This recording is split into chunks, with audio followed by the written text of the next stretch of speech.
So what's going on, guys? It is JM, it is Street Boxing. Make sure you guys subscribe to this channel before you click onto any of the videos. Also comment below in the comment section if you guys have any opinions on what I'm saying in any of my videos. And before I get into the topic of this video today, I'd just like to say I'm trying to get this channel to 100 subscribers. So if you guys could help me do that, it really would be appreciated. Right now I'm on about 60, and I know that's not a lot of subscribers, but at the end of the day it's just me promoting this channel on my Twitter page at Street Boxing, me and a couple of hashtags, that's all it is. But I like to come on here and talk to you guys about boxing, and if I help the channel grow, if you guys help the channel grow, then we could do more things like have live discussions and have live streams when fights are happening and get into discussions, you know what I mean? I like to talk to you guys about boxing because in my social life my friends are not really massive boxing fans, whereas I am a massive boxing fan. So I like to come on here and talk to you guys and give you guys the latest boxing news and basically just to vent to you guys. So if you guys could help me get to 100 subscribers, it really would be appreciated. Anyway, let's get into the topic of this video. So what's going on, guys? Let's talk about this topic today, and the topic is ERROL Spence Jr. Terence Crawford. Will that fight ever happen?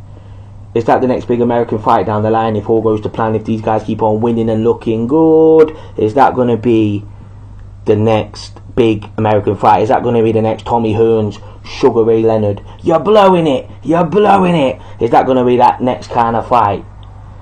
And a lot of people are saying yes on boxing forums, online, and on YouTube comments. People are saying, yeah, Terence Crawford and ERROL Spence Jr., these two are going to collide eventually. And so far, you've got Terence Crawford, unified light welterweight champion of the world. Has looked fantastic recently. Terence Crawford is definitely one of the best fighters in the world, and he's looking to become the undisputed light welterweight champion. He's looking to take on other unified champion Julius Ndongo, who's really looked good. Julius Ndongo, he's a guy who's came out of nowhere. Like, he came and totally flattened Troyanovsky out in Russia. Like, they thought, you know what, we'll have a little cherry pick here, bring this guy over from Africa and we'll beat him in a couple of rounds. No, bang, on the floor, lost your title. Julius Ndongo, new IBF champion. And then Ricky Burns thought, you know what, I'll fight this guy, this could be an easy unification for me. Nope, totally got outclassed by Julius Ndongo. So Julius Ndongo is looking very well, and that's not an easy fight for Terence Crawford. But I think Terence Crawford will be able to beat Julius Ndongo if he manages to figure out the awkward style of Julius Ndongo, which I think he could do because he seems to work out most styles, Terence Crawford. And then if he manages to pick up the undisputed light welterweight title, then maybe he could fight somebody like Manny Pacquiao, be Manny Pacquiao's final opponent. And I expect him to defeat Manny Pacquiao if the two fighters were to meet and send him into retirement. And then the world is Terence Crawford's oyster. Then he can move up to 147 pounds and say, you know what, guys, I'm coming for you now. And you've got ERROL Spence as well. ERROL Spence went over to the UK and ripped the title off Kell Brook, breaking the orbital bone in Kell Brook's eye, in the other eye, similar to the injury he picked up against Gennady Golovkin. And he made Kell Brook quit in that fight, and he just totally bludgeoned Kell Brook down in the last couple of rounds of that fight. Don't get me wrong, the first 6-7 rounds were very competitive in that fight because Kell Brook is a very good fighter, and he tried to give it his all against ERROL Spence, but in the end ERROL Spence relentless pressure and the body shots, the fucking body shots that ERROL Spence puts on you, I'm telling you now, they don't look good. They don't look good for you. I mean, like, ERROL Spence must be one of the best body punchers in boxing today. The way he manages to place the body shots, he's so accurate with them when he gets on that inside, and that totally broke Kell Brook down, I think, and the hard shots were just too much for him. And he's got a similar style to a Marvin Hagler, ERROL Spence, where he's not a massive one-punch knockout artist, but he just totally breaks you down and bludgeons you to the floor, almost like a Marvin Hagler used to do. And then you've got Terence Crawford, switch hitter.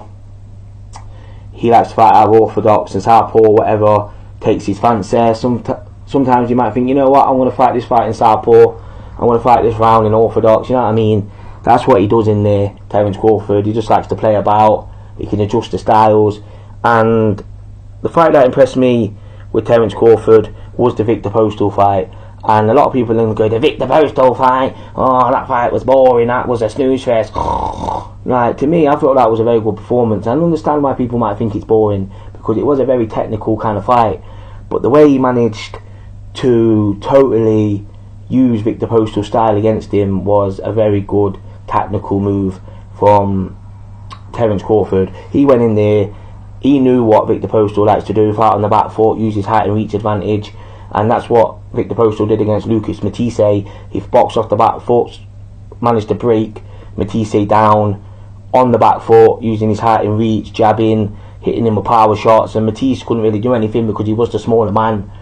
And Terence Crawford was a smaller man against Victor Postal as well, but he went there and he thought, nah mate, I'm going to come in there, I'm going to use your style against you.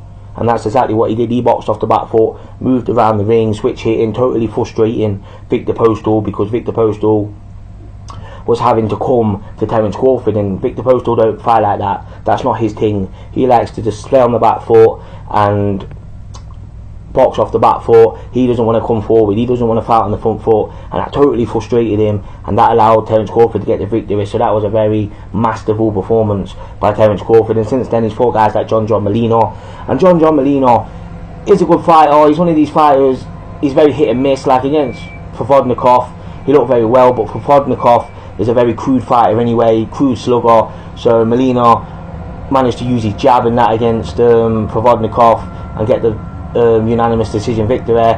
But then he fought Terence Crawford and he was just way out of his depth against Terence Crawford, like totally. Terence Crawford just went in there, dominated every round and stopped him within 8 or 9 rounds. And then he fought Felix Diaz in his last fight and totally dominated him as well. And Felix Diaz was no mug. This was a 2008 Olympic gold medalist, a guy whose only loss was to Lamont Peterson in that fight. A lot of people thought that Felix Diaz won that fight. But then you've also got ERROL Spence, who's looking for a fight against Keith Thurman, and Keith Thurman's out with an injury at the minute. I think I want to see the ERROL Spence Keith Thurman fight next. People are saying ERROL Spence could fight Sean Porter. That could be a good fight as well, but I'd like to see the ERROL Spence Keith Thurman fight because it's unification. It is a unification fight, and I think ERROL Spence could win that fight based on body shots. Like I said earlier, ERROL Spence, fantastic body puncher, and he does it very well. And Keith Thurman, he no like the body shot. He no like the body shot at all. Like we saw it when he fought Louis Collazo, hit him with that body shot. He looked like he was going to crumble like a cookie in there. Keith Thurman, he was in pain when he got hit with that body shot by Louis Collazo. And when he fought Sean Porter as well, Porter was digging in with a couple of body shots and he was feeling these body shots. So I think with the way that ERROL Spence hits to the body, very accurate, very hard, he could beat Keith Thurman with that. And I think he might know that. Like he knows that. He's mentioned this before, I think, ERROL Spence. He knows that Keith Thurman can be hurt with a body shot. So if he goes in there, he's going to have to try and do that against Keith Thurman, and Keith Thurman can't allow him to do that. So it'll be very interesting. But if all goes to plan, like I just said, if ERROL Spence gets these victories over guys like Sean Porter and Keith Thurman, and Terence Crawford manages to get the victory over Julius Ndongo to become the undisputed champion, and then fight Manny Pacquiao and get the win there, then these guys have got to meet, these guys have got to see each other, and I think that could be a very, very good fight further down the line. A lot of people agree with me. Comment below in the comment section. It is JM, it is Speedball.